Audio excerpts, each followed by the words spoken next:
Lately, I've been listening to like a shit ton of John Williams just because I really want to get into orchestration and kind of understand orchestration. I kind of had beef with the with John Milverine. Williams? No, the Oh. Milverine was on here a couple. No, we didn't have beef. I love that guy. He was super nice. But he said John Williams is not talented compared to like Beethoven or these other people. And I'm like, all right, man. He was like, I forgot what he said. He said if Beethoven, or who was it, Beethoven? I think he said if Beethoven's 10, like if 1 to 10, if Beethoven's 10, John Williams is like a 2.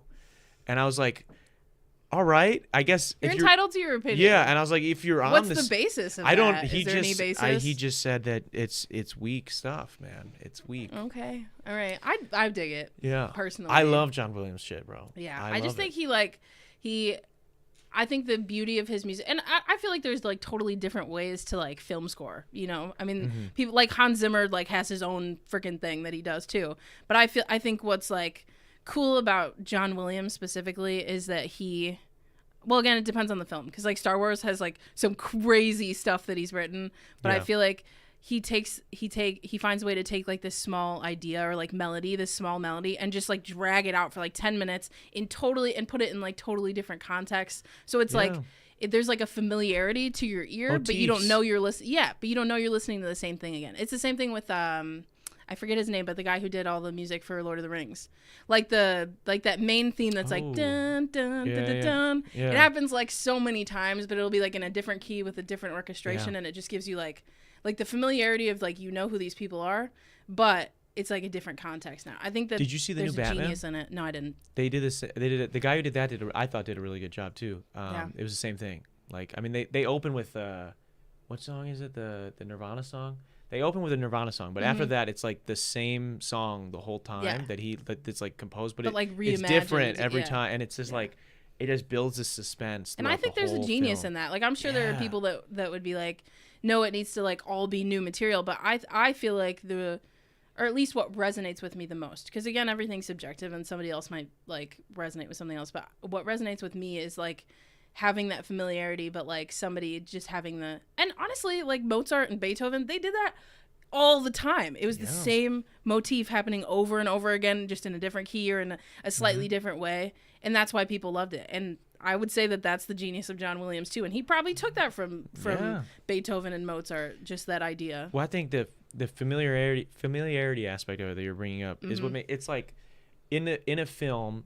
Like if a characters are reunited or something, maybe they win a film. Especially John Williams has done a bunch of like movie like trilogies. Did he do Harry Potter and stuff too? He did some stuff for that. I think that was like there was a lot of different composers on, or at least a couple. But so it's like when characters are like separated, maybe they come back. Like, what do you think how do you feel when you see a friend you haven't seen in a long time? You probably feel like similar, like maybe like almost like a longing has been like it's gone now. Like I finally get to see my friend again. You feel good. You have this like familiar feeling with them, and it's like that same little, again, it's maybe a big battle score, but just those two people, friends, like locking eyes, and you hear this little motif of the same song they played when they first met, and it's like just that little like cherry on top is like, oh. I heard this really good quote in this movie I watched called Score. It's pretty good. It's free on YouTube if you guys want to check it out. It's called Score. Okay. And they just like basically interview a ton of famous like movie scorers and like kind of like Wikipedia version talk about the process of it. Yeah. But I can't remember who it was that said it, but he's like, basically film scorers are like the hidden psychologists on set, because they have to like underscore, you know, or overscore. Like I feel like with a movie like Star Wars, you want the music to hit you in the face. Yeah. Versus like more contemplative movies, you might want like super underscored, super understated in the background, but that still speaks to like the psychology of what the characters are going through, you know. I think that's like the even more cool thing about it is you can like have so many like Easter egg kind of things in there too. Dude, and I'm curious, so now that you've kind of been doing stuff with just this now with scoring, but mm-hmm. so like when you go to score a piece, right? And this could probably be applicable to anybody who's maybe interested in scoring pieces, whether it's for video game or for whatever. Are you're given the stuff, like they're like, hey, this is what we shot. Do they give you like, this is the final cut, let's now score it? Or do they be like, here's the rough thing, can you start scoring it? And then as things get a little bit closer, we'll kind of like tie this in really I think tight. it can be either. Yeah. But like what I've been working on recently, I got like one cut that I scored, and then he sent the full cut, and then I like extended the score for like the full to like accommodate. But I feel like, I imagine anyways. Granted, I'm like at the very early stages of this, so I probably can't speak to it a ton, but I imagine it could happen either way. Yeah, because I just wonder. That's something I've always wondered about with like Duel of Fates by John Williams in Episode 1 from Star Wars. How that was like. I mean, that's for that movie. Yeah. And the backstory of that song, like the meaning behind that song is amazing, and I love that what that film means.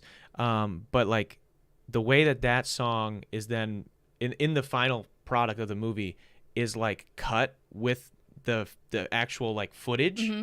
It's just like insane to me that like it works so perfectly. I'm sure there's like also like they had to like there's like because I know like specifically with John Williams. And who's the director of Star Wars again? George Lucas. Yeah. I know that they talked a lot like beforehand. And I feel like that's like somebody else. I can't remember who it was that did a lot of Steven. I mean, actually, I think John Williams did a lot of Steven. And what's his face are always working together. And Christopher Nolan are always working together too. They have a similar thing where like they just are like Christopher Nolan's like, dude, I'm doing a movie, and he's like, all right, I'm ready. I'm ready. I mean, that's cool. Like that's fucking awesome. Yeah, man. that's so cool. And I in that film they actually showed a clip of like I think it was Steven Spielberg and I think it was John Williams because John Williams did E.T.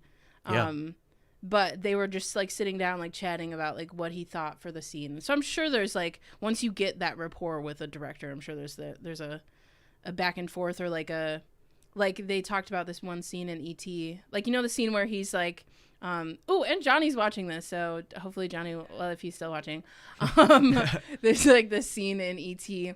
where it's like towards the end where they're like on the bike and they're just it's like the bike scene that happens and they talked about how like it was so cool that like Steven Spielberg left like so much room there for like composition and of course like John Williams super took advantage of that and it's like he made it iconic. It is iconic. But that led me to believe that they had to have spoken about it and kind of like set it up a little bit before getting into filming and stuff. Yeah, and I just can't imagine. It's just so cool to me, and I've always been,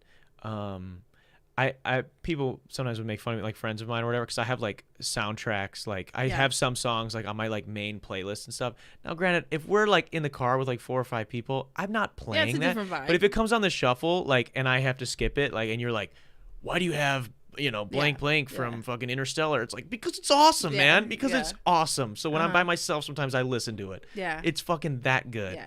I don't know. We got some people in the chat. Simon says, yes, Skyrim. He agrees with you. Skyrim's legit. And Carrington says that Zelda's OST is on top, though.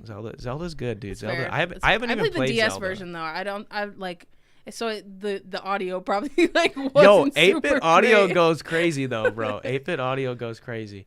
Okay, but I know we talked kind of before at one of our rehearsals at some point about Hans Zimmer, and there's like an interesting, I guess, discussion about him when it comes to like the composition world, right? Like the people think that he's kind of it's a different thing that he does because he uses droning sounds and these other stuff. Yeah. Some people hate it. I think if it's successful, like if it is making an audience think what you want or think what you want them to think or not think what you want them to think or feel the way that you want them to feel or vice versa, like then like more power. It's that same thing we were talking about earlier about like just finding your thing and diving into that, because there's always going to be people that are like haters. But I've heard a lot of people say that they hate Hans's stuff because it's like just drones, but I think like it's successful. And he takes what we were talking about of like Interstellar's theme or Inception's theme, like those, like the main themes of those movies. There's other tracks in those movies too, but like the main things, those come back in different ways throughout like the whole film. Yeah, which is genius. It's in my opinion. Yeah, and it's so good every time. Like I don't know. I mean, you've seen both those movies, I imagine. Yeah. I'm trying to get McKenna to watch either one of those. She will Interstellar? Not. Yeah, neither one. Oh, you gotta watch Interstellar. It's so good. Hey, thanks for watching there, guy. Click right over here if you want to see that episode in its entirety. Or you can click over here and subscribe to the channel. See all the other fun shit we do here. It's really up to you, guy.